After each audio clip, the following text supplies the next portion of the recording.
Hola, hola, my name is Ramon, cosmetic chemist, esthetician, lover of a new skincare brand launch, and today we're talking about Prequel, their new Sun Barrier SPF 50 PA4+ mineral sunscreen. Just for some preface, I got the sunscreen in PR about a month ago, so I've been trying it out for a while. Full disclosure, I am good friends online with Dr. Samantha Ellis. Also, I did receive the product in PR. Do with that what you will. This is a mineral sunscreen, so I will be using my 4B testing rubric where I mention beard, beading, beat, and brown skin friendly, how it plays in facial hair, hairline, eyebrows, etc. Beading, how it plays with their skincare. Beat, how it plays with makeup. And brown skin friendly. Is it brown skin friendly? Depending on what part of the video you want to get to, timestamps down below, fast forward to whatever part of the video you want to watch. For the application footage you're going to see on screen, I take how much sunscreen I need for my face size. If you want to know how much sunscreen you should be wearing for your face size, I'll have a video up here in the card. I take that, I apply it to half my face, work that in, let it set so you can see based off that half with versus without sunscreen, if there's a white cast. Then I apply full face so you can see the texture and the finish on my skin. You can see as I apply it, this sunscreen has an interesting tint to it. So it's not your standard, you know, like medium orangey skin tone or like peachy skin tone. It has like a peachy pink skin tone, which reminds me very much of the Fenty Skin Hydra Visor sunscreen. And as I work it in, the first thing I really notice with the sunscreen is that it has a very elegant feel. It's not chalky, it's not very grainy. I find like mineral sunscreens to be kind of grainy. It works in very easily. I don't find I have to do a lot of rubbing to really work it into my skin. Main caveat for that being making sure it's blended in with my beard, my hairline, my eyebrows, and all that. But very elegant texture. Something that is worth noticing, and you'll see it on camera very easily, is the fact that this does leave a glow. I actually have it all over my face right now. So that's what this is, if you're wondering. It leaves a radiance to the skin. It is slightly to moderately emollient, so it has a little bit of a slip to it, and it is moisturizing. So if you have oily skin, do note that it's not matte. It doesn't feel like nothing on the skin. You will have to powder afterwards if you want a matte finish on this, but here it is on full face. I've had it on now for 15 minutes. This is not my first time using it like this, but it's my first time recording it for footage. In terms of the 4Bs, we're gonna talk about beard, facial hair, hairline, all that. I do find I do have to work it into my beard and my hairline a little bit. No issues in the eyebrow, but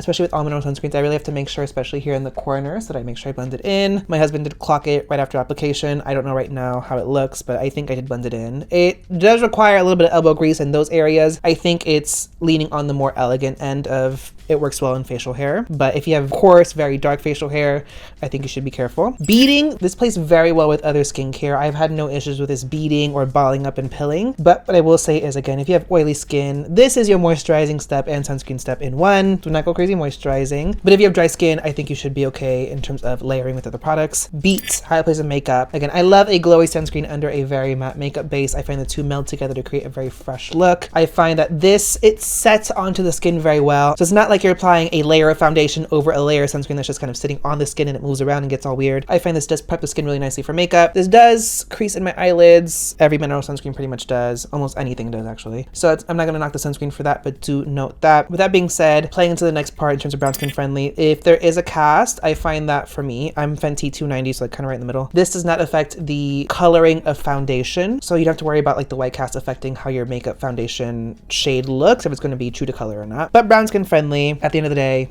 this is a mineral sunscreen. It's zinc oxide at 18%. It's not even nano zinc, which I'll get to in a little bit. So when it comes to that, you have to understand it is a white insoluble pigment. Therefore, there's not going to be a matter of, if you have very deep skin, unless there's a substantial tint to this, or they use nano zinc, or, you know, it's a lower percentage of zinc, you're going to see it on deeper skin tones. There's no way around that. I know for a fact from Julian, Scamander 14, who I haven't seen it on him, but he has alluded to it. This is going to leave a white cast on deeper skin. I know he's like Fenty 450, 470 around there. But because this is pre-launch, people haven't posted reviews yet. If I do find reviews for deeper skin tone application, I will link them below in the description box, so check for that. Some formulation points for this, though, I do want to touch on because I think it's very interesting. As I did mention, this is 18% zinc oxide. This is actually an SPF 50 plus PA4 plus mineral sunscreen. I don't know if I mentioned that earlier. So very interesting because it's a lower percentage of zinc oxide than I normally would see for that rating. And I mean, again, it's a very elegant sunscreen, so I understand why they did these things. I officially met the senior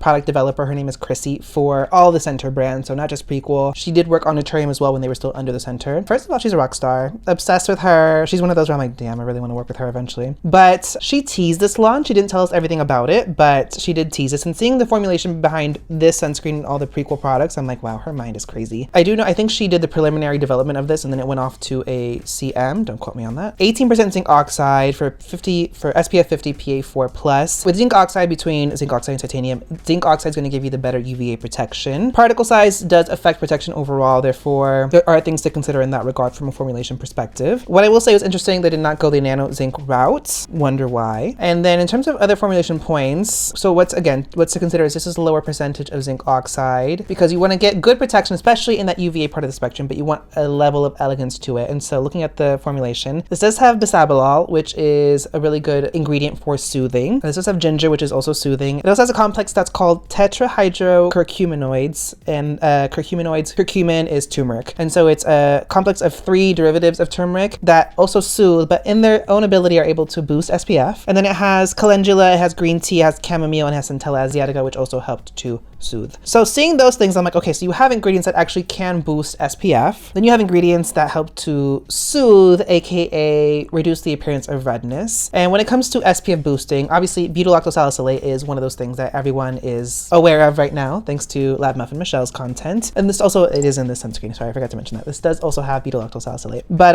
the other half of it is, so when it comes to SPF testing, what you test is a control of no sunscreen versus a control with sunscreen, and you're really considering the erythema, the redness that's produced as a result of it. So when you have an ingredient that helps to soothe the skin or reduce the appearance of redness, you essentially delay the onset of that erythema, aka redness. And that can, in some opinions, I say opinions, help to boost SPF. That's one of those, does it actually do that? Does it not? I don't know. The last place I worked where we did a lot of SPF testing, that was one of the things where like, it's on the table, but it's disputed, so it's not 100% like it will boost SPF. But a lot of soothing ingredients are sold with that manufacturer claim, like it can boost SPF because it helps to reduce redness. So it's very interesting from a formulation point, but a lot of nice things in there. But when you can factor in the percentage, the particle size, and then the actual attained SPF value, it's interesting seeing how they did that. I'm not saying it's a bad thing. I think it's really cool. You always have to, when it comes to sunscreen formulation, when it comes to mineral sunscreens, you're wanting to make them as elegant and as sheer as possible. You always want to consider formulation aspects to bring the SPF value higher when you're testing it, while still maintaining, again, elegance, sheerness, and a good amount of protection across the UV spectrum. So overall thoughts on the sun barrier. I think it's a very elegant option. This is very akin to my thoughts on the Fenty Skin option. I think it's a very elegant option for what it is. Very high SPF value for mineral sunscreen, considering how elegant it is. That being said, I know it's not going to be sheer on deeper skin tones. It's not a universal tint. Actually, very hardly a tint, but it does have tin oxide and iron oxides to give it that tint. But again, very sheer tint, which is both good and bad, in that it's not going to be hyper orange on fair skin, but it's not as camouflagey on deep skin. Even on me right now, I'm like, and I'm getting to my palest color of the year. So all things considered, a very interesting launch. I do know they have a few more sunscreens on their roster coming up. No tea on that, but all I would say is I would have liked either another tint or a deeper tint of this. But love what Sam's done with the line so far. Again, I am biased in the regard that I know the developer of the products, I know the founder of the brand, I have a relationship with the brand as well, therefore I've never done an ad with Prequel. I haven't done one yet, but full disclosure. But I'm still really excited about it because I love a content creator founded brand and I love cool ingredient technology. With that being said, don't forget to hit that subscribe button and notification bell so that you know when I post more skincare, sunscreen, and beauty related content on my channel. Give it a thumbs up, and thanks for watching, guys. Bye.